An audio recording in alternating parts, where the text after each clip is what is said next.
ಈಗ ನೀವು ಅಕ್ಟೋಬರ್ 7ನಲ್ಲಿ ಇವ್ರು ಫಸ್ಟ್ ಅಟ್ಯಾಕ್ ಮಾಡಿದರು ಪ್ಯಾಲೆಸ್ಟೀನಿಯನ್ಸು ಅಂತ ನೀವು ಹೇಳ್ತಿದ್ದೀರಾ.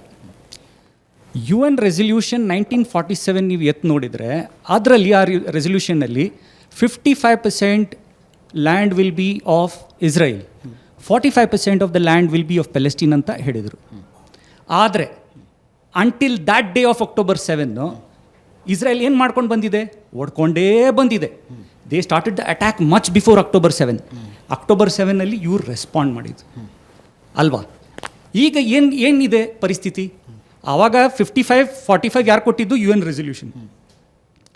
ಈಗೇನಿದೆ land? 80% land it is there in books. 20% land ಮಾತ್ರ ಪ್ಯಾಲೆಸ್ಟೀನಿಯನ್ಗೆ. ತಮ್ಮ ಹೆಸರು ಏನು ಹೇಳಿದ್ರಿ? ನನ್ನ ಹೆಸರು ಫಸಿ ಅಬ್ಬಾಸ್ ಸರ್. ನಾನು 20 ವರ್ಷದಿಂದ ಈ I am studying middle East ಬಗ್ಗೆ ಓದ್ತಾ ಇದ್ದೀನಿ. ನಾನು ಯಾವತ್ತೂ ಅಷ್ಟೇ ಅಕ್ಟೋಬರ್ 7ನ ಸೆಂಟರ್ ಪಾಯಿಂಟ್ ಮಾಡ್ಕೋಬೇಡಿ. 1947ಇಂದ ಅಕ್ಟೋಬರ್ 7ವರೆಗೂ ಏನಾಗಿತ್ತು? ಅವ್ರು ಏನಕ್ಕೆ ಅಟ್ಯಾಕ್ ಮಾಡಿದರು? 2000 ವರ್ಷದ ಹಿಸ್ಟ್ರಿ ತಗೊಂಡು ಅದನ್ನ ಕನೆಕ್ಟ್ ಮಾಡಿಕೊಂಡ್ರೆ ಕನೆಕ್ಷನ್ ಉಂಟು. 1940 ಮಾತ್ರ ಇತಿಹಾಸ, 1947 ಅಲ್ಲಿಂದ ಮಾತ್ರ ಹಿಸ್ಟ್ರಿ ನೋಡಬೇಕು. ನೀವು ನೋಡಿ ಅಲ್ಲಿಂದ ಆಗಿದೆ ಅಂತ ನೋಡಿ. ಓಕೆ. ನೆನ್ನೆ ಉಮರ್ ಶರೀಫ್ ಅವರು ನಮ್ಮ ಜೊತೆ ಡಿಬೇಟಿಗೆ ಕೂತ್ಕೊಂಡಿದ್ರು. ನಾನು ನಿಮ್ಗೆ ಹೇಳ್ತೀನಿ. ಉಮರ್ ಶರೀಫ್ ಅವ್ರಿಗೆ ಹೇಳಿದೆ, ಇಸ್ರೇಲ್ ಎಲ್ಲಿತ್ತು ಅನ್ನುವುದಕ್ಕೆ ಸಾಕ್ಷಿಯನ್ನು ನಾನು ಕುರಾನ್ನಲ್ಲಿ ತೋರಿಸ್ತೀನಿ, ಪ್ಯಾಲೆಸ್ಟೈನ್ ಎಲ್ಲಿತ್ತು ಅನ್ನೋ ಸಾಕ್ಷಿಯನ್ನು ಕುರಾನ್ನಲ್ಲಿ ನೀವು ತೋರಿಸೋಕ್ಕಾಗತ್ತಾ ಅಂತ ಕೇಳಿದೆ. ನಾನು ಆ ಪ್ರಶ್ನೆ ನಿಮಗೆ ಕೇಳ್ತೀನಿ. ತೋರಿಸ್ತೀರಾ? ಪ್ಯಾಲೆಸ್ಟೈನ್ ಎಲ್ಲಿತ್ತು ಅಂತ ಕುರಾನಲ್ಲಿ ತೋರಿಸ್ತೀರಾ? ನಾನು ಇಸ್ರೇಲ್ ಎಲ್ಲಿತ್ತು ಅಂತ ಕುರಾನಲ್ಲಿ ತೋರಿಸ್ತೀನಿ. ಸರ್ ಖಂಡಿತ ಕುರಾನ್ ಇಸ್ರಾಯೇಲ್ ಬಗ್ಗೆ ಇನ್ನೂ 2 ಮಾತು ಹೇಳಿದೆ. ಏನು ಹೇಳಿದೆ? ಇವರು ಅಗ್ರೆಷನ್ ಮಾಡ್ತಾರೆ, ಈ ಯಹೂದಿಗಳಲ್ಲಿ ಒಂದು ಗ್ರೂಪು ಬಂದೇ ಬರುತ್ತೆ, ಇದು ಅಗ್ರೆಷನ್ ಸ್ಟಾರ್ಟ್ ಮಾಡತ್ತೆ, ಇನ್ನು ಮಾಡೋ ಇದು ಮಿಸ್ಚೀಫು ಅದನ್ನು ಎಲ್ಲ ಕಡೆ ಹರಡತ್ತೆ. ಅದಾದ ನಂತರ ಇವ್ರದ್ದು 2 ಸಲ ಇದು ಡಿಮಿನಿಷ್ ಆಗುತ್ತೆ, ಇದು ಒಂದು ಪವರು, ಇದು ಒಂದು ಗ್ರೂಪು ಅನ್ನೋದು ಕುರಾನಲ್ಲಿ ಹೇಳಿದೆ.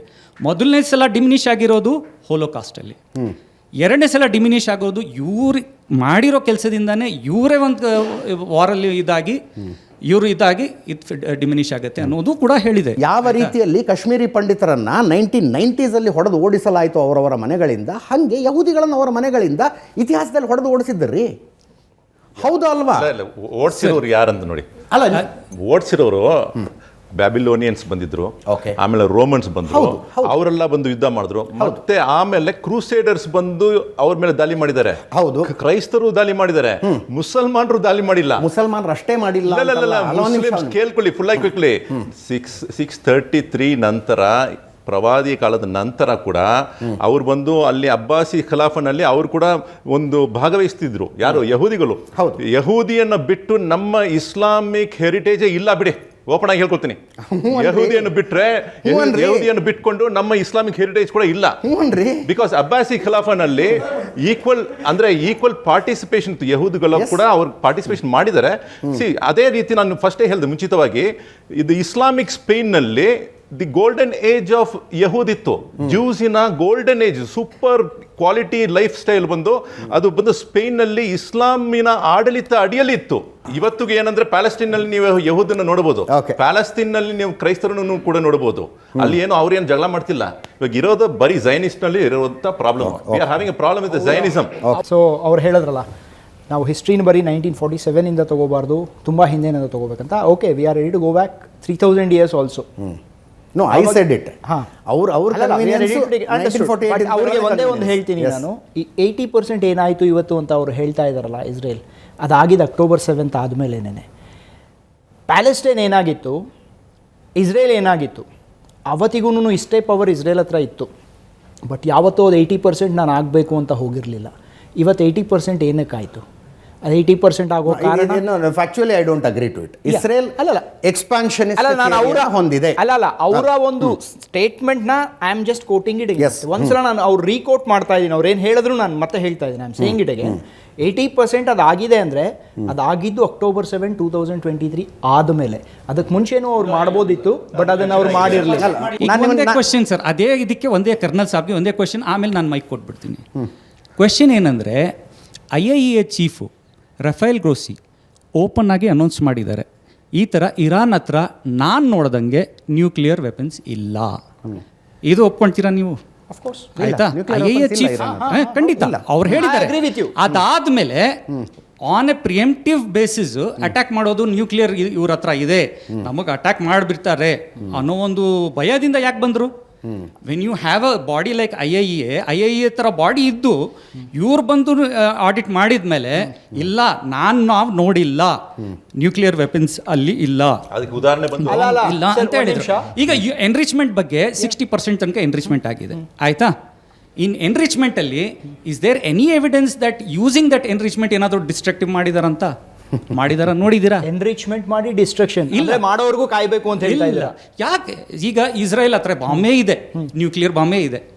Have they come for but ಅವರು ಡೆತ್ ಟು ಇರಾನ್ ಅಂತ ಹೇಳಿಲ್ವಲ್ಲ? ಆಗಲಿ, ಡೆತ್ ಟು ಇರಾನ್ ಅಂತ. ಈಗ ಒಂದು ಕ್ಲಾರಿಫೈ ಮಾಡ್ತೀನಿ. ಡೆತ್ ಟು ಇಸ್ರೇಲ್ ಅನ್ನೋದು ಸರ್ ಡೆತ್ ಟು ಇಸ್ರೇಲ್ ಅನ್ನೋದು, ಡೆತ್ ಟು ಅಮೆರಿಕ ಅನ್ನೋದು ಆಯತುಲ್ಲಾ ಖಾಮ್ನಿ ಓಪನ್ ಆಗಿ ಸ್ಪಷ್ಟವಾಗಿ ಸ್ಟೇಟ್ಮೆಂಟ್ ಅಲ್ಲಿ ಎಕ್ಸ್ಪ್ಲೇನ್ ಮಾಡಿದ್ದಾರೆ. ಅದ್ರ ಬಗ್ಗೆ ಒಂದು ನಿಮಿಷ ಕೇಳಿ. IAEA ರಿಪೋರ್ಟ್ನೇ ನಾನು ನಿಮಗೆ ರೀಕೋಟ್ ಮಾಡ್ತಾ ಇದ್ದೀನಿ. ಇಲ್ಲ ಅಂತ ಹೇಳಿದರೆ ನಾನು ಒಪ್ತೀನಿ, ನಾನು ಹೇಳಿಲ್ಲ. IAEA ಚೀಫ್ ಹೇಳಿದ್ದಾರೆ ಅಂತ ಹೇಳ್ಬಿಟ್ಟು ನಾನು ಹೇಳ್ತಾ ಇಲ್ಲ. IAEA ಚೀಫ್ ಇನ್ನೂ ಒಂದು ಹೇಳಿದ್ದಾರೆ. ಏನು ಹೇಳಿದ್ದಾರೆ ಅಂದರೆ 440.9 kilograms ಆಫ್ ಯುರೇನಿಯಮ್ನ 60% ಎನ್ರಿಚ್ ಮಾಡಿದ್ದಾರೆ.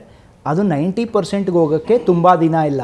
ಪ್ಲಸ್ ಕಾಷನ್, ಡಬಲ್ ಕೋಟ್ಸ್, ಏನು ಹೇಳಿದ್ದಾರೆ ಅಂತ ಹೇಳಿದ್ರೆ ಆ 90%ಗೆ ಅವ್ರು ಹೋದರು ಅಂದರೆ there will be weapons of mass destruction.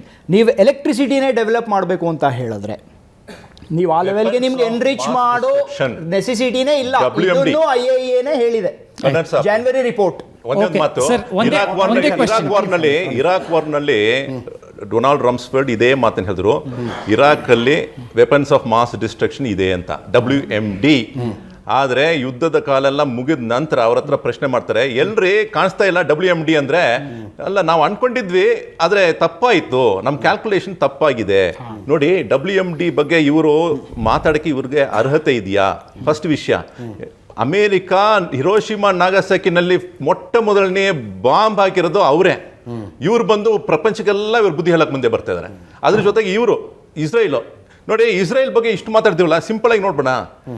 International criminal court 2024ನಲ್ಲಿ ಬೆಂಜಮಿನ್ ನೇತನ್ಯಾಹುಗೆ ಅರೆಸ್ಟ್ ವಾರೆಂಟ್ ಕೊಟ್ಟಿದೆ. ನೋಡಿದ್ರ, he is suppose to be arrest ಮಾಡಿ ಅವ್ರಿಗೆ ಶಿಕ್ಷೆ ಕೊಡಬೇಕು. ಸೊ ಆದ್ರೆ ಏನಾಗ್ಬಿಟ್ಟಿದೆ ಅಂದ್ರೆ, ಯಾವ ಲಾಗೂ ಮರ್ಯಾದೆ ಕೊಡದೆ ಇರುವ ನೇತನ್ಯಾಹು ಅವನೇನು ಬಗ್ಸ್ಬಿಡ್ತಾನೆ, ಇಲ್ಲಿ ಹೋಗ್ಬಿಟ್ಟು ನಾನು ಸರೆಂಡರ್ ಆಗ್ತೀನಿ ಅಂತ ಹೋಗ್ತಾರ? ಒಂದು ವೇಳೆ ಅವ್ರಿಗೆ ಮಾತ್ರ ಒಂದು ಮಾರಲ್ ಕ್ರೆಡಿಬಿಲಿಟಿ ಇದ್ದಿದ್ರೆ, ನಾನು ಬರ್ತಾ ಇದ್ದೀನಿಪ್ಪ, ನೀವು ಏನು ಬೇಕಾದ್ರೂ ಪ್ರಾಸಿಕ್ಯೂಷನ್ ಮಾಡಿ ಅಂತ ಹೇಳ್ಬೇಕಿತ್ತು. ಅಷ್ಟು ಧೈರ್ಯ ಇದ್ರೆ ಯಾಕೆ ಬರ್ತಿಲ್ಲ ಮುಂದೆ? ಅರೆಸ್ಟ್ ವಾರೆಂಟ್ ಇದೆ, ಬೆಂಜಮಿನ್ ನೇತನ್ಯಾಹು ಮೇಲೆ ಅರೆಸ್ಟ್ ವಾರೆಂಟ್ ಇದೆ. ಇವನ್ ಇನ್ಕ್ಲೂಡಿಂಗ್ ಯೋವ್ ಗ್ಯಾಲೆಂಟ್ ಅಂತ ಹೇಳ್ಕೊಳ್ಳುವ ಇಸ್ರೇಲ್ಸ್ ಡಿಫೆನ್ಸ್ ಮಿನಿಸ್ಟರ್ ಮೇಲೆ ಕೂಡ ಅರೆಸ್ಟ್ ವಾರೆಂಟ್ ಇದೆ. So what is the point? Whom are we trying to defend? ಗಾಜಾನಲ್ಲಿ ನಡೆದಿರೋದು ಬಂದು ಡಿಫೆನ್ಸ್ ಇಲ್ಲ. ಡಿಫೆನ್ಸ್ ಅಂದ್ರೆ ಒಬ್ರು ದಾಳಿ ಮಾಡಿದ್ರೆ ಅವ್ರ ಮೇಲೆ ನೀವು ದಾಳಿ ಮಾಡಿ, we accept it, no problem. Colonel, ನೀವು ಹೇಳ್ದಂಗೆ ಅವ್ರು ಬಂದು ಯುದ್ಧಕ್ಕೆ ಬಂದರೆ ನೀವು ಯುದ್ಧದಲ್ಲಿ ಫೇಸ್ ಮಾಡಿ ಅವ್ರ ಸೋಲ್ಜರ್ನ ನೀವು ಬೀಳಿಸಿ ಎಲ್ಲ ಓಕೆ. 65,000 ಸಿವಿಲಿಯನ್ಸ್ ಸತ್ತೋಗಿದ್ದಾರೆ ಅಲ್ಲಿ. ಸಿವಿಲಿಯನ್ಸ್ ಯಾಕೆ ಸಾಯಿಸ್ತಿದ್ದೀರಾ? ಅದೇ ಇರೋದು ಪ್ರಶ್ನೆ. ನೋಡಿ, ಅಟ್ ದ ಸೇಮ್ ಟೈಮ್ ನಾನು ಖಂಡಿಸ್ತಿದ್ದೀನಿ, ಅಕ್ಟೋಬರ್ ತಿಂಗಳು ಅಲ್ಲಿ ಯಹೂದಿಗಳ ಮೇಲೆ ನಡೆದಿರೋ ದಾಳಿಯನ್ನು ಕೂಡ ನಾನು ಖಂಡಿಸ್ತೀನಿ. ಬಿಕಾಸ್ ಅಲ್ಲಿ ಎಲ್ಲೋ ಫೆಸ್ಟಿವಲ್ನಲ್ಲಿ ಇದ್ದ ಮ್ಯೂಸಿಕ್ ಫೆಸ್ಟಿವಲ್ನಲ್ಲಿ ಅಲ್ಲಿರೋತಕ್ಕಂಥ ಜನರನ್ನು ಕೊಂದಾಕಿರೋದು ಅದು ಕೂಡ ಅಮಾನವೀಯತೆ. We are against it. ಇವರು ವೆಪನ್ಸ್ ಆಫ್ ಮಾಸ್ ಡಿಸ್ಟ್ರಕ್ಷನ್ ಹೇಳೋದಲ್ಲ, ನಾನು ಒಂದೇ ಒಂದು ಕೊಡ್ತೀನಿ ಅದಕ್ಕೆ. ನಿಜ, ಫಸ್ಟು ಅಟಾಮಿಕ್ ಬಾಂಬ್ ಯೂಸ್ ಮಾಡಿದ್ದು ಅಮೆರಿಕಾನೇ. ಹೌದು. 1992 ಆಪರೇಷನ್ ಡೆಸರ್ಟ್ ಸ್ಟಾರ್ಮ್ ಏನು ನಡೀತು ಇರಾಕ್ ಮೇಲೆ, ಅವ್ರಿಗೇನು ಸಿಕ್ಕಲಿಲ್ಲ, ಅದು ನಿಜ. ಕರೆಕ್ಟ್. ಈಗ ಕ್ರೆಡಿಬಲ್ ರಿಪೋರ್ಟ್ಸ್ ಏನಿದೆಯಲ್ಲ, ಅದರ ಬೇಸಿಸ್ ಮೇಲೆ ಪ್ರಿವೆಂಟಿವ್ ಅಟ್ಯಾಕ್ಸ್ ನಡೆದಿರೋದು ನಿಜಾನೇ. ನಾವು ನ್ಯೂಕ್ಲಿಯರ್ ವೆಪನ್ಸ್ ಮಾಡ್ತಿಲ್ಲ ಅಂತ ಇರಾನ್ ಹೇಳಿ ಒಂದ್ಸಲ. ಇರಾನ್ ಹೇಳಿಲ್ಲ ಇವತ್ತಿನವರೆಗೂ. ಆದರೆ IAEA ಏನಕ್ಕೆ ಹೊರಗಡೆ ಕಳಿಸಿದ್ರಿ? ಇಷ್ಟು ದಿನ ಏನಕ್ಕೆ ಇಟ್ಕೊಂಡಿದ್ರಿ? ನೀವು ಕ್ಯಾಮ್ರಾಲ್ ಎವಿಡೆನ್ಸ್ ಕೊಡ್ರಿ, ಅವ್ರನ್ನ ಕಳಿಸ್ಬಿಡಿ, ಮಾನಿಟರ್ ಆಗಲಿ ಬಿಡಿ. ಅದು ನೀವು ಮಾನಿಟರ್ ಆಗೋಕ್ಕೂ ಬಿಡ್ತಿಲ್ಲ, ಕ್ಯಾಮ್ರಾಸ್ ತೆಗೆಸ್ಬಿಟ್ಟಿದ್ದೀರಾ. ನೀವೇನಕ್ಕೆ 60% ಎನ್ರಿಚ್ ಮಾಡಿದ್ರಿ? ವರ್ಲ್ಡಲ್ಲಿ ಯಾರೂ ಮಾಡಿಲ್ಲ, ಏನಕ್ಕೆ ಮಾಡಿದ್ದೀರಾ ನೀವು 60%? 441 kg ಸಿವಿಲಿಯನ್. ನಾನು ಹೇಳಿದ್ದು ಎನರ್ಜಿ ಪರ್ಪಸ್ಗೆ ರೀ, ಕೇಳಿಸ್ಕೊಳ್ಳಿ. ನಾನು ಹೇಳಿದ್ದು ಯಾರು ಮಾಡಿಲ್ಲ, ಯಾರು ಸಿವಿಲಿಯನ್ ಯೂಸ್ಗೆ ಯಾರು ಮಾಡಿಲ್ಲ. 60% ಎನ್ರಿಚ್ ಮಾಡಿ 441 kg ಇಟ್ಕೊಂಡಿಲ್ಲ ಯುರೇನಿಯಂನ. ಆ್ಯಂಡ್ 441 kgಯಲ್ಲಿ ಒಂದೊಂದು ಕೆಲವು ಡಜನ್ಸ್ ಇದ್ರೆ ಸಾಕು ಎಂಥ ಬಾಂಬ್ಸ್ ಕ್ರಿಯೇಟ್ ಆಗುತ್ತೆ ಗೊತ್ತಾ? ಸೊ ನಾನು ಹೇಳ್ತಿರೋದು, ಅದನ್ನೇನಕ್ಕೆ ಮಾಡಿದ್ದೀರಾ? ಅದು ಎವಿಡೆನ್ಸ್ ಸಾಕಲ್ವಾ ಅದಕ್ಕೆ? And death to Israel ಅವ್ರು ಬೇಕೇ and Stuxnet ಅಂತ ಒಂದು ಅಟ್ಯಾಕ್ ನಡೆಯಿತು. ಕನ್ಕ್ಲೂಸಿವ್ ಪ್ರೂಫ್ ಇಲ್ಲ ನೋಡಿ. ನಿಮ್ಮ ಇದು ಈಗ ಅವರು IAEA ನ ಕೋಟ್ ಮಾಡಿದ್ರು, ನಾನು IAEA ನೇ ಕೋಟ್ ಮಾಡ್ತಾ ಇದ್ದೀನಿ. ಇದೆಲ್ಲ ಸ್ಟೇಟ್ಮೆಂಟ್ಸ್ IAEA ಕೊಟ್ಟಿರೋದು. ಕೈಗಾದ ಹತ್ರ ಅಣು ವಿದ್ಯುತ್ ಕೇಂದ್ರ ಇದೆ ರೀ, ಅಲ್ಲಿ ನೀವು ಇಂಡಿಯಾದವ್ರು ಬಾಂಬ್ ಮಾಡ್ತೀವಿ ಅಂತಂದ್ರೆ ನಾವು ಚೆಕ್ ಮಾಡೋದಕ್ಕೆ ಬರ್ತೀವಿ ಅಂದ್ರೆ ಇಂಡಿಯಾ ಬೇಡ ಅಂದ್ರೆ ಡೌಟ್ ಬರಲ್ವಾ? ಅದು ಯಾರನ್ನ ಒಳಗೆ ಬಿಡಲ್ಲ ನಾವು ಅಂದ್ರೆ ಡೌಟ್ ಬರಲ್ಲ. ಅದೇ ಯಾರ್ಡ್ ಸ್ಟಿಕ್ ಇಸ್ರೇಲ್ಗೂ ಅನ್ವಯಿಸುತ್ತೆ. ಇಸ್ರೇಲ್ ಕೂಡ ನೀವು ಬಂದು ಚೆಕ್ ಮಾಡಬೇಡಿ ಅಂತ ಕ್ಲಿಯರ್ ಆಗಿ ಹೇಳಿದೆ. ಅವ್ರು ತಾವು ಹೇಳ್ದಂಗೆ they are not a signatory to NPT. ಅವ್ರು ಯಾಕೆ ಅಂದ್ರೆ ನೀವು ನಮ್ಮ ಹತ್ರ ಬಂದು ಇನ್ವೆಸ್ಟಿಗೇಟ್ ಮಾಡಬೇಡಿ ಅಂತ ಹೇಳ್ತಾರೆ. ಇಸ್ರೇಲ್ ಅನ್ನೋದೊಂದು ದೇಶ ಅಲ್ಲಿದೆ ಅನ್ನೋದೇ ಪವಾಡ ರೀ. ಇಸ್ರೇಲ್ ಅನ್ನೋ ಅದನ್ನ ಅದು brain child of Rath child ಅರ್ಥ ಮಾಡ್ಕೊಳ್ಬೇಕು.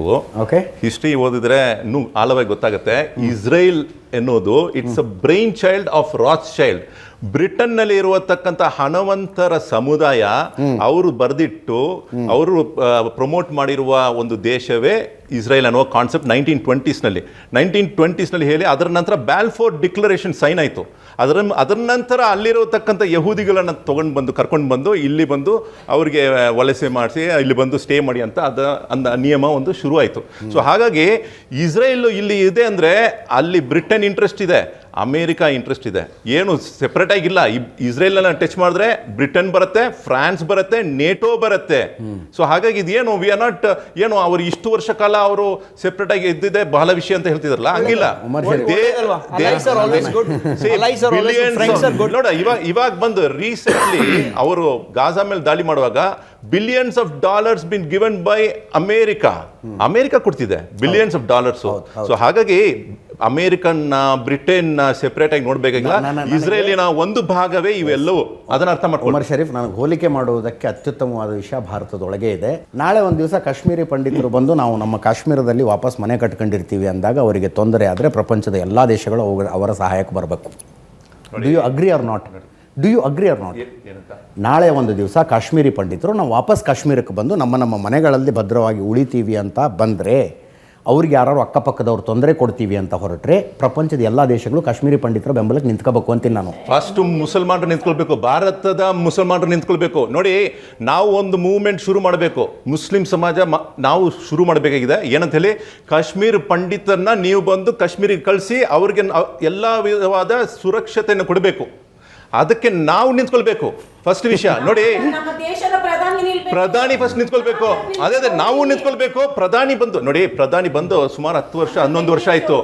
11 ವರ್ಷ ಆಯ್ತಲ್ಲ, ಕಳ್ಸ್ರಿ ಅಲ್ಲಿ. ನಾವು ನೋಡ್ಬೇಕಂತ ಆಸಕ್ತಿ ಇದೆ ನಮಗೂ ಕೂಡ. ನಾವು ಅವರು ಚೆನ್ನಾಗಿರ್ಬೇಕು. ಕಾಶ್ಮೀರಿ ಪಂಡಿತರು ಬೇರೆ, ಮುಸಲ್ಮಾನರು ಬೇರೆ ಇಲ್ಲ.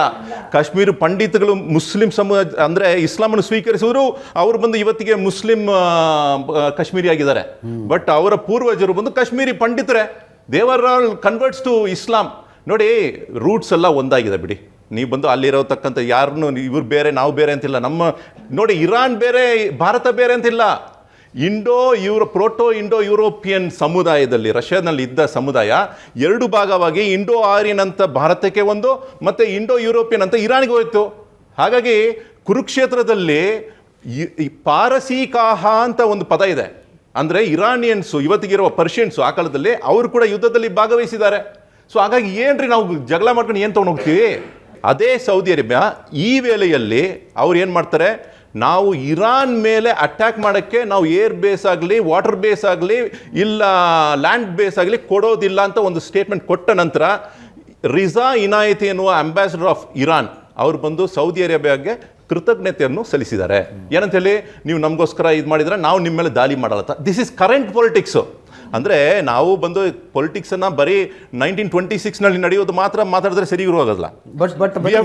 ಬರೀ ಹೇಳಿಕೆಗಳ ಮೇಲೆ ಮಾತಾಡೋದು ಸರಿ ಇರೋದಿಲ್ಲ. ನಾವು ಮೂವ್ಮೆಂಟ್ ಮಾಡೋಣಂತೆ. ಅಲ್ಲ, ಹೇಳಿಕೆ ಅಂದ್ರೆ ನಾನೊಂದು ಹೇಳಿಕೆ ಹೇಳಬೇಕು. ಸೌದಿ ಅರೇಬಿಯಾದಲ್ಲಿ ಅರಾಮ್ಕೋ ಅನ್ನುವಂಥ ಒಂದು ಆಯಿಲ್ ರಿಫೈನರಿ ಹೊತ್ಕೊಂಡು ಉರಿತಾ ಇದೆ ಸರ್ ಇನ್ನೂ ತನಕ. Iran has denied.